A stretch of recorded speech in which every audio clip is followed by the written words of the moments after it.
ஒரு ஊர்ல பச்சை பசேல்னு நிறைஞ்சிருக்கிற வயலுக்கு நடுவுல ராகவையாவோட ஓட்டு வீடு இருந்தது. காலையில இருந்தே வானமூட்டமா இருந்தது. ஆனா மத்தியானம் ஆகும்போது ஜோரா ஒரே தடவை மழையே ஆரம்பமாயிடுச்சு. அன்னைக்கு வயல்ல வேலை செஞ்சுக்கிட்டு இருக்கிற ராகவையா பெரிய மகன் அருண், சின்ன பையன் பிரசாத் 3 பேரும் சீக்கிரமா கிளம்பி வீட்டுக்கு வந்தாங்க. வரவுண்டால நின்னுக்கிட்டு துணிய பிழிஞ்சுக்கிட்டு இருந்தாங்க. வீட்டுக்குள்ள இருந்து சகுந்தலம்மா கவலையோட வந்தாங்க.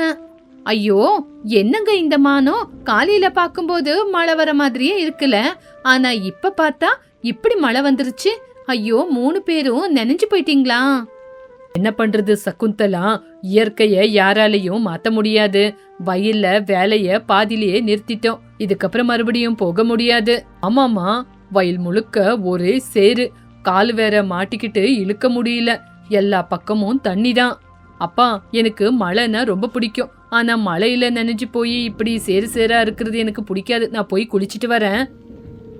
அதுக்குள்ள ஸ்ருதி போன்ல பேசிக்கிட்டே நச்சரிச்சுக்கிட்டே ஹாலுக்கு வந்தா. காஸ்ட்லியான ட்ரெஸ், அவளோட நட ஒட, இது எல்லாமே அவளோட ஸ்டைல காட்டிக்கிட்டு இருந்தது.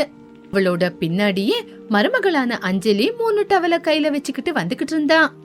அஞ்சலி கட்டிருக்கிற சாதாரணமான காட்டன் புடவை அவளோட சிம்பிளிசிட்டிக்கு அடையாளம். மாமா, இந்த டவலை வாங்கிக்குங்க, தலை தொட்டிக்குங்க, நான் போய் குளிக்க சுடுதண்ணி வைக்கிறேன்.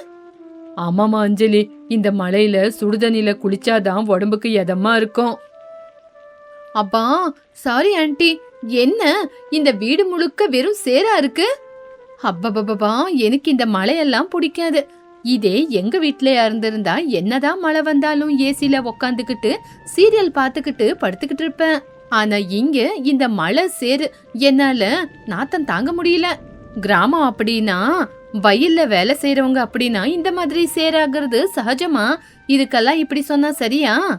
என்னவோ அத்தை, எனக்கு இந்த சேரு மழை இதெல்லாம் கொஞ்சம் கூட பிடிக்காது. ஸ்மெல்லுக்கு எனக்கு தலைவலியே வந்துரும். நான் போய் படுத்து தூங்குறேன், சாப்பாடு டைமுக்கு எழுப்புங்க. அஞ்சலி, என் ரூம் கதவெல்லாம் சாத்திட்டு போ, எந்த காத்தும் என் ரூமுக்குள்ள வரக்கூடாது.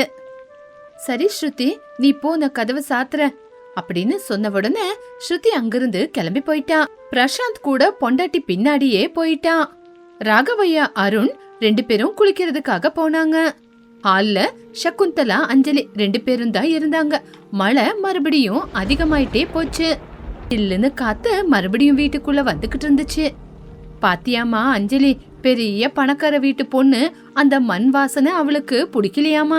விவசாயம் செய்யறதே மண்ணு கூட தான் அப்படின்னு அவளுக்கு என்ன தெரியாதா? எப்பவுமே ஏசி ரூம்ல வளர்ந்த பொண்ணாமா இவ. இந்த கிளைமேட்டுக்கு எப்ப செட் ஆவா அப்படின்னு எனக்கு எதுவுமே புரியல. ஐயோ அத்தை, நீங்க கவலைப்படாதீங்க, அவ சிட்டில பிறந்து வளர்ந்த பொண்ணு. நாள் போக போக இந்த கிளைமேட் அவளுக்கு செட் ஆயிடும். நீங்க எதை பத்தியும் கவலைப்படாதீங்க அத்தை, எல்லாமே சரி ஆயிடும்.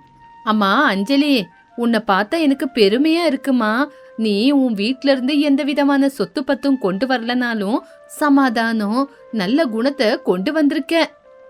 அத்தை, என் பெத்தவங்க எனக்கு சொத்து பத்துன்னு சேர்த்து வைக்கிற, ஆனா பெரியவங்களை பார்த்தா எப்படி கௌரவம் கொடுக்கணும், எப்படி நடந்துக்கணும், வீட்டு வேலையை எப்படி செய்யணும், இயற்கைக்கு எப்படி ஒத்து போகணும், ஏன் விவசாயம் எப்படி செய்யணும்னு கூட எனக்கு சொல்லி கொடுத்துருக்காங்க. சரிம்மா, மழை பாக்குறதுக்கு ரொம்ப சந்தோஷமா இருக்கு. வேலை எல்லாம் முடிஞ்சிச்சுல, கொஞ்ச நேரம் வராண்டால போய் உக்காந்துக்கலாமா? அத்தை, அவங்க மழையில நனைஞ்சு போய் வந்திருக்காங்கல்ல, நீங்க வேணா ஹால்ல போய் உக்காந்துக்குங்க அத்தை. அவங்க குளிச்சுட்டு வராங்கட்டியும் நான் கிச்சனுக்கு போய் சுட சுட வெங்காயம் பக்கோடாவும் இஞ்சி டீயும் போட்டு கொண்டு வரேன். கொற்ற மழையில சுட சுட இது சாப்பிட்டா ரொம்ப எதமா இருக்கும். சரிங்களா அத்தை? ஆமாமா, எனக்கும் ரொம்ப நாளா இந்த சின்ன அடுப்புல சமைக்கணும்னு ரொம்ப ஆசை.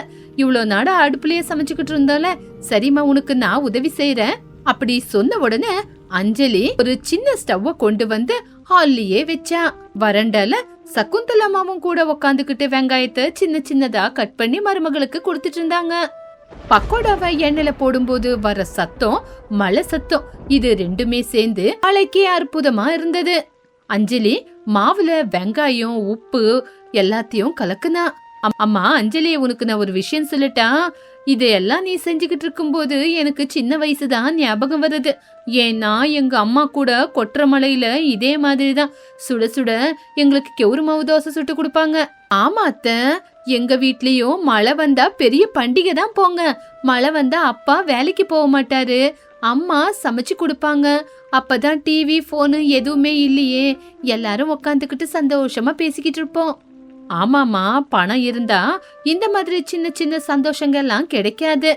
ஆமா, அந்த ஸ்ருதிய பாரு, மழை வந்த உடனே ஏசி போட்டுக்கிட்டு படுத்து தூங்குறா. அவ நம்ம கூட சேர்ந்து சந்தோஷத்தை சுட சுட பக்கோடாவ மிஸ் பண்றாமா. பெரிய மருமகளான உன்னையும் சின்ன மருமகளான அவளையும் ஊருக்குள்ள நிறைய பேரு ஒரு மாதிரியே பேசுறாங்க. என்னன்னு அத்தை? காசு இல்லாத ஏழை பொண்ண மருமகளா கொண்டு வந்து வீட்டு வேலைய செய்ய விடுறாங்க. பணம் இருக்கிற ரெண்டாவது மருமகளை கோடீஸ்வரம் வீட்டு பொண்ணு அப்படின்னு பாத்துக்கிறாங்கன்னு சொல்றாங்க. ஸ்ருதி எங்க உன்ன வாய்க்கு வந்த மாதிரி பேசிடுவா அப்படின்னு. அத்தை, பணம் எங்கிருந்தோ வருது, ஆனா வீட்டுக்குள்ள இருக்கும்போது எல்லாரும் ஒண்ணுதானே. அதே மாதிரிதான் அத்தை ஸ்ருதியும் அடிக்கடிக்கு வாய்க்கு வந்த மாதிரி பேசினாலும் அவ மனசுல எதுவும் வச்சுக்க மாட்டா. சிட்டில இந்த மாதிரி யாருமே ஒருத்தருக்கு ஒருத்தர் உக்காந்துக்கிட்டு பேசிக்க மாட்டாங்க அத்தை. அதனாலதான் அவ ஒத்தையிலேயே பழகுறதுனால இப்படி நம்ம கூட சேர்ந்தா அவளும் மாறிடுவா அத்தை. எவ்வளவு நல்லா புரிஞ்சுக்கிட்டு பேசுறேம்மா. அருணுக்கு உன்னை கல்யாணம் பண்ணி வச்சு நான் ரொம்ப நல்ல வேலை செஞ்சேன். அதே மாதிரி என் சின்ன புள்ளைக்கு அந்த ஸ்ருதிய கல்யாணம் பண்ணி ரொம்ப பெரிய தப்பு பண்ணிட்டேன் போல. இப்படி எல்லாரும் உட்காந்து பேசிக்கிட்டு இருக்கும் போதே அஞ்சலி பக்கோடா செய்யறத முடிச்சுட்டா. அதுக்கப்புறம் திக்கா பால் ஊத்தி இஞ்சி எல்லாம் போட்டு டீய செஞ்சா. கொட்டுற மழையில சுட சுட டீயும் பக்கோடாவும் அதோட வாசம் வீடு முழுக்க பரவி இருந்தது. குளிச்சு முடிச்சிட்டு ராகவையா அருண் ஹாலுக்கு வந்து சுட்டு வச்சிருக்கிற பக்கோடாவை பார்த்து, டேடே என்னது இது, சுட சுட மாமியாரும் மருமகளும் செஞ்சு பக்கோடாவை செஞ்சு வச்சிருக்கீங்களா? கொட்டுற மலைக்கு மஜாவா இருக்கும். ஆமாப்பா, அஞ்சலி சமையல் அப்படின்னா சும்மாவா? நான் கூட உன் பொண்டாட்டிக்கு உதவி செஞ்சேன்ப்பா. சரி, நீங்க 2 பேரும் அப்படி உக்காருங்க, உங்க 2 பேருக்கும் சுட சுட பஜ்ஜியும் டீயும் குடுக்கறேன். ராகவையா அருண் டீய குடிச்சுக்கிட்டு சுட சுட பக்கோடாவை சாப்பிட்டுக்கிட்டே சகுந்தலா அஞ்சலி கூட உக்காந்துக்கிட்டு அவங்க நடுவுலயே சுட சுட பக்கோடா டீயும் குடிச்சுக்கிட்டு இருந்தாங்க. அவங்க 4 பேரும் சிரிச்சு சந்தோஷமா பேசிக்கிட்டு இருக்கும்போது அந்த குடும்பமே சந்தோஷத்துல நிறைஞ்சிருந்தது. அதே சமயத்துல பக்கோடா வாசம் வீடு முழுக்க பரவுனதுனால பிரசாந்துக்கும் முழுப்பு தட்டிச்சு. அவனும் வந்து வராண்டால அவங்க கூட உக்காந்துக்கிட்டான். அந்த வாசத்துக்கு ஸ்ருதி கூட தூக்கத்துல இருந்து எந்திரிச்சு வந்து கண்ணை சிமிட்டிக்கிட்டே வந்து அவங்க பக்கத்துல உக்காந்தா. என்ன பிரசாந்த், என்ன கூப்பிடாம வந்துட்டீங்க? ஆமா, வீடு முழுக்க என்ன வாசம், என்ன புகை இது? ஸ்ருதி, இது புகை இல்ல, அண்ணி சுட சுட பக்கோடா செஞ்சிருக்காங்க. குற்ற மலையில உக்காந்துக்கிட்டு பக்கோடாவை சாப்பிட்டா. சரி சரி, நீயும் வந்து சாப்பிடு. சிச்சி, இந்த ஆயில் ஃபுட் எல்லாம் சாப்பிட்டா எனக்கு ஒத்துக்காது. நான் டயட் ஃபுட்டை தான் ஃபாலோ பண்றேன். நம்ம வீட்ல கேஸ் ஸ்டவ், மைக்ரோ ஓவன் இல்லையா? இந்த வீட்ல எவ்வளவுதான் காசு இருந்தாலும் உங்க அன்னிக்கு அந்த ஏழை குணம் போல எப்ப பார்த்தாலும் இதே மாதிரி சீப்பான வேலையை தான் செய்யறாங்க. அப்படி சொன்ன உடனே ஸ்ருதி மூஞ்சி உடனேயே மாறி போச்சு. ஹால்ல உக்காந்து இருக்கிற ராகவையாவுக்கு கோவம் வந்தது. அருணுக்கு கோவம் வந்தாலும் அப்பா இருக்கிறாங்கன்னு சமாதானமா இருந்தான். அஞ்சலி மட்டும் தலை நிமிர்ந்து உக்காந்து மௌனமா உக்காந்துக்கிட்டா. சகுந்தலா நிதானமா எந்திரிச்சு ஸ்ருதி கிட்ட போனாங்க. என்னதான் கேஸ் இருந்தாலும் இந்த மாதிரி நடு வீட்ல அடுப்ப பத்த வச்சு கொட்டுற மழையில சுட சுட தேவையானதை சமைச்சு சாப்பிடுறது சந்தோஷம்னு சொல்லுவாங்கம்மா, சீப்புன்னு சொல்ல மாட்டாங்க. அஞ்சலி அதுதான் செஞ்சா. இங்க பாருங்கத்த, வீடு முழுக்க புகையா இருந்தா நம்ம ரிச் ஆனவங்க, நம்ம ஸ்டேட்டஸ் என்ன? இந்த மாதிரி யாராவது ஹாலுக்கு நடுவுல உட்காந்து சாப்பிட்டா ஸ்டேட்டஸ் என்ன ஆகுறது? இங்க பாருமா ஸ்ருதி, கிளாஸ் ஸ்டேட்டஸ் அப்படின்னா நம்ம ஜனங்க ஒன்னா கலந்து உக்காந்துருக்க முடியாது. நம்ம குடும்பத்துல அந்த மாதிரி எல்லாம் இல்ல. நீ எப்ப பார்த்தாலும் அந்த ஏசி ரூம்லயே போய் உக்காந்துக்கிட்டு படுத்து தூங்கிக்கிட்டு இருக்க. ஆனா நாங்க எல்லாரும் எப்பவுமே ஒத்துமையா கலந்து சந்தோஷமா இருக்கோம். இதுதாமா கூட்டு குடும்பம் அப்படின்னா. மாமா, நான் வந்து ஸ்ருதி, அப்பா சொல்றது உண்மைதான். நீ எப்ப பார்த்தாலும் உன்னோட ரூம் ஸ்டேட்டஸ் அப்படின்னு மனுஷங்க கிட்ட இருந்து தூரமாகுற. அண்ணிய பாத்தியா? இந்த வீட்டுக்கு வந்த நாள்ல இருந்து அப்பா அம்மாவை எவ்வளவு நல்லா பாத்துக்கிறாங்கன்னு. அண்ணிகிட்ட பணம் இல்லாம இருக்கலாம், ஆனா தங்கமான மனசு இருக்கு. அஞ்சலி, அந்த பிளேட் எப்படி குடுமா அப்படின்னு சகுந்தலம்மா கூட இருக்கிற பிளேட்டை ஸ்ருதி கையில கொடுத்தாங்க. அம்மா ஸ்ருதி, உனக்கு இஷ்டம் இல்லைன்னா சாப்பிடாத, ஆனா ஒரு தடவை இப்படி உக்காந்து சாப்பிட்டு பாரு. அந்த மழை தண்ணி விழுவுற சத்தத்தை கேளு. மழை கூட உக்காந்து ஃபீல் பண்ணி பாருமா.